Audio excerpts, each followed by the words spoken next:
Friends, நம்ம தொடர்ந்து மோசேயோட அழுத்தத்தை குறித்து நம்ம பார்த்துக்கிட்டே இருக்கிறோம் இல்லையா? போன பதிவுகளையே நம்ம பார்த்தோம். கர்த்தர் அடுத்த சந்ததியை எழும்ப பண்ணுகிறார் அப்படின்னு மோசேக்கு தெரிய வந்துடுச்சு. இப்போ இந்த இடத்துல என்ன ஆகுது அப்படின்னா, எண்ணாகமும் 27:15 மோசே கர்த்தரை பார்த்து சொல்கிறாரு, கர்த்தருடைய சபை மேய்ப்பன் இல்லாத மந்தையை போல் இராத படிக்கு அந்த சபைக்கு முன்பாக போக்கும் வருத்தமாக இருக்கும்படி அவர்களை போகவும் வரவும் பண்ணும்படிக்கு மாம்சமான யாவருடைய ஆவிகளுக்கும் தேவனாகிய கர்த்தர் ஒரு புதிய புருஷனை அவர்கள் மேல் அதிகாரியாக ஏற்படுத்த வேண்டும் என்றான். அப்போ மோசேயே வாலண்டியராக போய் கர்த்தர்கிட்ட போய் கேட்குறாரு, இப்போ ஆரோனுக்கு அடுத்தாப்புல நீங்கள் அவருடைய மகனை நீங்கள் ஆசாரியனாக மாற்றிட்டீங்க.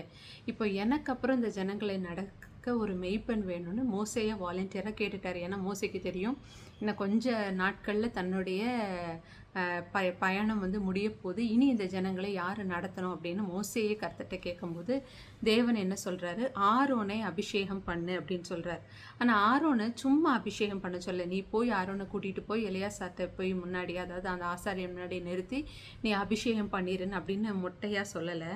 அப்போ கர்த்தர் என்ன சொல்கிறாரு, 19வது, அவனை ஆசாரியனாகிய எலியாசாருக்கும் சபை அனைத்துக்கும் முன்பாக நிறுத்தி அவர்கள் கண்களுக்கு முன்பாக அவனுக்கு கட்டளை கொடுத்து இஸ்ரவேல் புத்திரராகிய சபையார் எல்லாரும் அவனுக்கு கீழ்ப்படியும் படிக்கு உன் கனத்தில் கொஞ்சம் கொடு. அப்போ அவன் என்ன செய்யணும் அப்படின்னா, ஊரிம் என்னும் நியாயத்தினாலே ஆலோசனை கேட்க கடவன், அவருடைய கட்டளையின்படியே நடக்க கடவது அப்படின்னு சொல்கிறார். அப்போ நீ சும்மா பண்ணக்கூடாது, நீ எலியாசாருக்கு முன்னாடி போய் சபை எல்லாரையும் கூட்டி ஊரிம் தும்மிம் அப்படின்ட்டு ஒரு காரியம் நம்ம நிறைய தடவை பைபிளில் கேட்டிருப்போம்.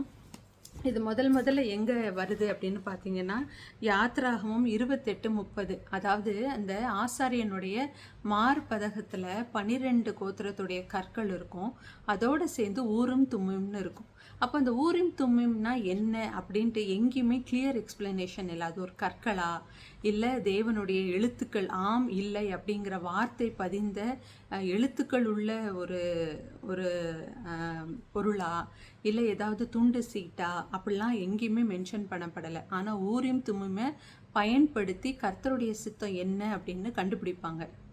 இது வரைக்கும் பார்த்தீங்கன்னா மோசே எங்கேயுமே இந்த ஊரிம் தும்மிமை பயன்படுத்தியிருக்க மாட்டார். ஏன்னா அவருக்கு அந்த டவுட்டே வந்ததில்லை. ஏன்னா இவரே டைரெக்டாக போய் கர்த்தர்கிட்ட கேட்கறதுனால. இப்போ அடுத்த ஒரு சந்ததியை எழும்ப பண்ணி அடுத்த தலைவனை ஏற்படுத்தும் போது, ஏற்கனவே கோஹாத் புத்தரில் நிறைய பேர் நீங்கள் மட்டும்தான் கர்த்தர் பேசுகிறத கேட்பீங்களா, நாங்கள் பேச மாட்டோமா அப்படின்ட்டு எழும்பினதுபடி வேற யாரும் எழும்பிடக்கூடாது. இது தேவனால் நியமிக்கப்பட்ட ஒரு அதிகாரங்கிறது எல்லாருக்கும் தெரிய வரணுங்கிறதுக்காக மோசே கிட்ட தனிப்படையாக நான் ஜோஷுவாவை தேர்ந்தெடுத்தேன்னு சொன்னாலும், நீ சபைக்கு முன்பாக இந்த ஊரிம் தும்மிமை பயன்படுத்தி அதில் நான் உத்தரவு கொடுப்பேன், அதன்படி நீ யோசுவாவை நீ அபிஷேகம் பண்ணுன்னு சொல்கிறாரு. அதே போலயே பண்ணுறாங்க. அப்போ மோசே தனக்கு கர்த்தர் கட்டளையிட்டபடியே யோசுவாவை அழைத்து கொண்டு போய் அவனை ஆசாரியனாக எலியாசாருக்கும் சபைக்கு முன்பாக நிறுத்தி அதன்படியே நடந்து யோசுவா அடுத்த தலைவராக நியமிக்கப்படுகிறார். இந்த ஊரிம் தும்மிமுக்கு இன்னொரு இடத்துல எங்கன்னு பார்த்தீங்கன்னா, 1 சாமுவேலில் இந்த சவுல் பெலிஸ்தியர் சண்டை போட வர்றாங்கன்னொன்னே, ஊரிம் தும்மிமிலாவது தீர்க்கதரிசியின் வாயிலாவது சொப்பனத்திலாவது கர்த்தர் மறு உத்தரவு கொடுத்துருக்க மாட்டாருன்னு 1 சாமுவேல் 28:6. அப்போ இது it's a method to find out, இது கர்த்தருடைய சித்தமா இல்லையா, இது கர்த்தர் அனுமதிக்கிறாரா அப்படின்னு கண்டுபிடிக்கிறதுக்காக பயன்படுத்தப்படுகிற ஒரு காரியம். துண்டு சீட்டாக இருக்கலாம், எது வேணாலும் இருக்கலாம், ஆனால் என்னன்னு மென்ஷன் பண்ணப்படலை. இப்படி மோசே தனக்கு அடுத்த ஒரு தலைவரை அவரே தேவனிடம் வாயை திறந்து கேட்டு ஏற்படுத்திடுறார். இதுக்கப்புறம் பார்த்தீங்கன்னா எண்ணாகமும் 31வது அதிகாரம் 2-3வது வசனத்தில் பார்த்தீங்கன்னா, கர்த்தர் மோசேக்கு கடைசியாக ஒரு ப்ராஜெக்ட் கொடுக்குறார். முதல் ப்ராஜெக்ட் என்ன அப்படின்னா, இஸ்ரவேலை எகிப்திலேருந்து வெளியே கூட்டி கொண்டு வர்றது. இது லாஸ்ட் ப்ராஜெக்ட். அப்போ அவர் சொல்கிறாரு, 2வது வசனம், எண்ணாகமும் 31:2, இஸ்ரவேல் புத்திர நிமித்தம் மீதியான இடத்தில் பழி வாங்குவாயாக, அதன் பின்பு உன் ஜனத்தாரிடத்தில் சேர்க்கப்படுவாய் அப்படின்னு சொல்கிறார். அப்போது இது தனக்கு கர்த்தர் கொடுக்குறார் லாஸ்ட் அசைன்மெண்ட் அப்படின்னு தெரியும் மோசேக்கு. அப்போ தேவனே சில இன்ஸ்ட்ரக்ஷன்லாம் கொடுக்குறார். கோத்திரத்துக்கு 1000 பேரை பிரித்து எடுத்து நீ என்ன செய், மீதியானரை போய் அழி, ஏன்னா அவங்க உங்களை என்னை விட்டு தூரம் போக பண்ணினார்கள். இதுக்கு முன்பாக மோசே இந்த காரியத்தை பண்ணியிருக்க மாட்டார். ஏன்னா தேவன் மீதியானரை தொடாதே அப்படின்னு சொன்னதுனால அவர் பண்ணியிருக்க மாட்டார். இப்போ தேவனே அவங்கள சங்கரின்னு சொன்ன உடனே மோசே வந்து அதற்கு ஒத்துக்கொள்ளுகிறார். அது மட்டும் இல்லை, மோசே இந்த யுத்தத்திற்கு போகலை. மோசே இந்த யுத்தத்திற்கு தேவையான எல்லாவற்றையும் தயார் செய்து அனுப்புகிறார். 6வது வசனத்தில் மோசே அவர்களையும் ஆசாரியனாகிய எலியாசாரின் குமாரனாகிய பினகாசையும் யுத்தத்திற்கு அனுப்புகையில் அவன் கையிலே பரிசுத்த தட்டுமுட்டுகள், துணிக்கும் பூரிகைகள் எல்லாரையும் கொடுத்து சில இன்ஸ்ட்ரக்ஷன் கொடுக்குறார். நீ வந்து எந்த ஒரு ஜீவனையும் விட்டு வைக்காத, எல்லாரையும் அழிச்சிரு. புருஷர்கள் யாவரையும் கொன்று போட்டார்கள், அழிச்சிருன்னு சொல்லி அனுப்பிச்சிருக்காங்க. அவங்க புருஷர்களை மட்டும் கொண்டுட்டு ஸ்திரீகள், பிள்ளைகள், ஆடு மாடுகள், பிற எல்லா ஜாமான்களையும் கொண்டு வராங்க. அப்போது மோசேக்கு வந்து கோபம் வருது. மோசேக்கும் அந்த தலைவர்களுக்கும் கோபம் வருது. நீ ஏன் வந்து ஸ்திரீகள் பிள்ளைகளெல்லாம் கொல்லுன்னு நான் சொன்னேனே, நீ ஏன் கொல்லாமல் வந்த அப்படின்னு கேட்குறார். இதில் பார்த்தீங்கன்னா இந்த ஜனங்களின் நிமித்தமாக மோசே எவ்வளவோ பாடுபட்டுட்டாரு.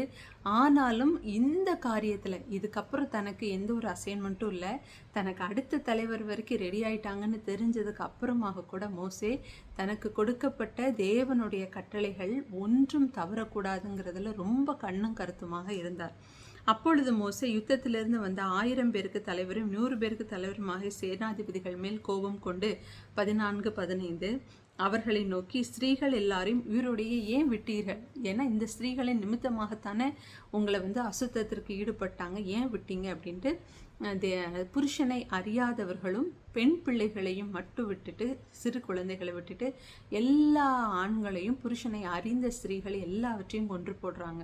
அது மாதிரி தீக்கு தாங்கக்கூடிய எல்லா பொருட்களையும் அக்னியினால் சுத்திகரிக்கிறாங்க. இப்படி எல்லாவற்றையும் சுத்திகரித்து கர்த்தர் சொல்கிறாரு, நீ இப்படி தான் பிரித்து கொடுக்கணும். ஏன்னா கொள்ளை பொருளை நீ இப்படி தான் வந்து லேவியருக்கு, யுத்தத்திற்கு போயிட்டு வந்தவங்களுக்கு, ஒவ்வொரு கோத்திரத்துக்கு, ஆசாரிப்பு கூடாரத்துக்குன்னு நீ இந்த கணக்கின்படி பிரின்னு சொல்கிறாரு. அதே போல் மோசே வந்து செய்து முடித்துட்டார். இதான் லாஸ்ட் ப்ராஜெக்ட் அப்படின்னு கர்த்தர் சொன்னார். ஆனால் இதுக்கப்புறமாக கூட மோசேக்கு ஒரு காரியம் பாக்கி இருந்தது. என்னாகும் 32:1வது அதிகாரத்தில் பார்த்தீங்கன்னா, ரூபன் கோத்திரத்தாரும் காத் புத்திரரும் என்ன செய்கிறாங்க, எங்களுக்கு நிறைய திரளான ஆடு மாடுகள் இருக்குது, அதனால எங்களுக்கு இந்த யோர்தானுக்கு இந்த சைடே எங்களுக்கு நீங்கள் வந்து சுதந்திரத்தை கொடுத்துருங்க அப்படின்னு கேட்குறாங்க.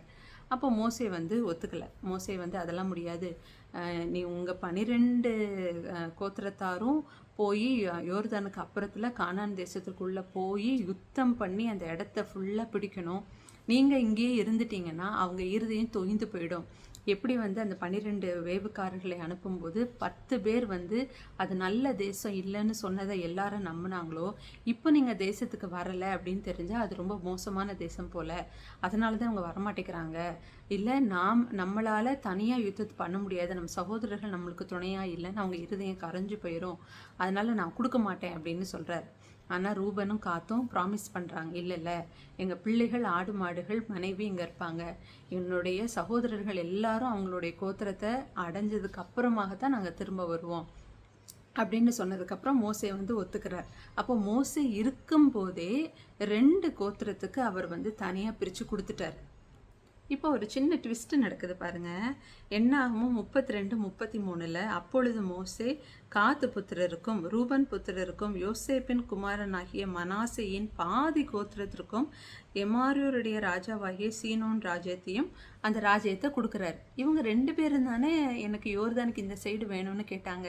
மனாசே வாயை திறந்து கேட்கவே இல்லை. அவனுக்கு ஏன் இந்த ராஜ்யத்தை கொடுத்தாங்க?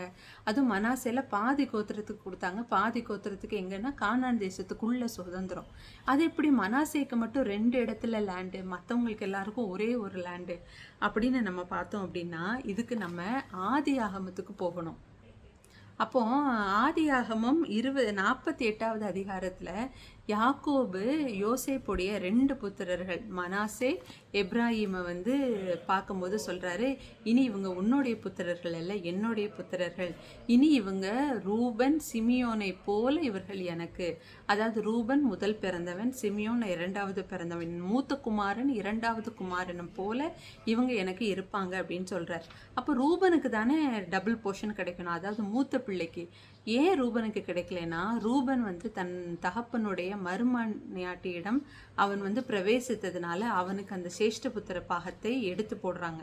மற்ற எல்லா 10 கோத்திரத்தில் இருக்கிறவங்க எல்லாருமே யோசேப்புக்கு விரோதமாக கலகம் பண்ணி அவனை விற்று போட்டதுனால அவங்களுக்கு யாருக்குமே அந்த மூத்த குமாரனுக்குரிய சுதந்திரம் இல்லை.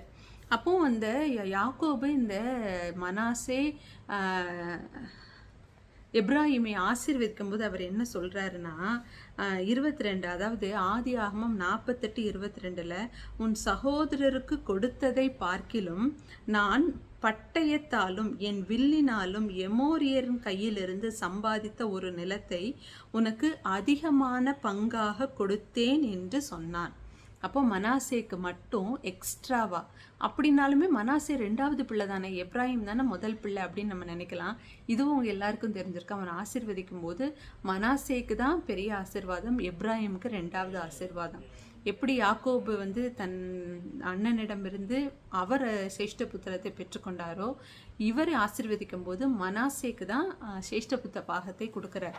அதனால தான் மனாசே வாயை திறந்தே கேட்கலைனாலும் அவனுடைய ஒரு பகுதியான கோத்திரத்தாருக்கு இந்த யோர்தானுக்கு இக்கரையிலேயே ரூபன் காத்தோடு சேர்ந்து அவங்களுக்கும் சேஷ்டபுத்திர பாகம் கொடுக்கப்படுது. இப்படி மோசே தான் இருந்த காலத்திலேயே 3 கோத்திரத்திற்கு அவர் வந்து காணியாட்சி, இந்த காணியாட்சிங்கிற வேர்டு என்னன்னா, அவங்களுக்கு சொந்தமான இடத்துல அவர்களை சுதந்திரமாக அமர பண்ணுகிற ஒரு இடத்தை கொடுத்தார். ஏன்னா இது வரைக்கும் இஸ்ரவேல் தேசங்களுக்கு தனக்குன்னு சொந்த நிலைமை கிடையாது. இனி அவர்கள் வசிக்கும்படியாக, அவர்கள் தங்கி தாபரிக்கும்படியாக ஒரு நிலம், அதான் அந்த காணியாட்சி. அந்த காணியாட்சியை மோசே இருக்கும்போதே இவங்க 3 பேருக்கும் பகிர்ந்து கொடுத்துட்றார். அப்போது மோசேயுடைய நாட்களில் கடைசி காலத்தில் அவர் நிறைய காரியங்கள் இஸ்ரவேல் ஜனங்களுக்காக செய்யும்படியாக கர்த்தர் செஞ்சு இதுக்கப்புறமாகத்தான் அவரை வந்து தன்னோட சேர்த்து கொள்ளுகிறார். அப்போ இது வரைக்கும் நம்ம மோசையோட ஜேர்னியை பார்த்தோம் இல்லையா, இதுதான் ஃபைனல். இதோட மோசையோட வேலை முடியுது. இதுக்கப்புறம் பார்த்தீங்கன்னா அவர் ஆசீர்வதிக்கிறது அவருடைய மரணம். இதை நம்ம தொடர்ந்து பார்க்கலாம். அடுத்த வாரத்தோட மோசையுடைய காரியம் வந்து நிறைவாகும். அதுக்கப்புறம் அவருடைய சம்மரி, அவர் கடந்து வந்த பாதை, அவர் எப்படி மாறினார், அவர் மாறினாலும் அவர் எப்படிப்பட்டவராக இருதயத்தில் இருந்தார் அப்படிங்கிறதெல்லாம் நம்ம அடுத்த வாரம் தொடர்ந்து பார்ப்போம். இது நிச்சயம் உங்களுக்கு உபயோகமாக இருந்திருக்கும்னு நினைக்கிறேன். God bless you.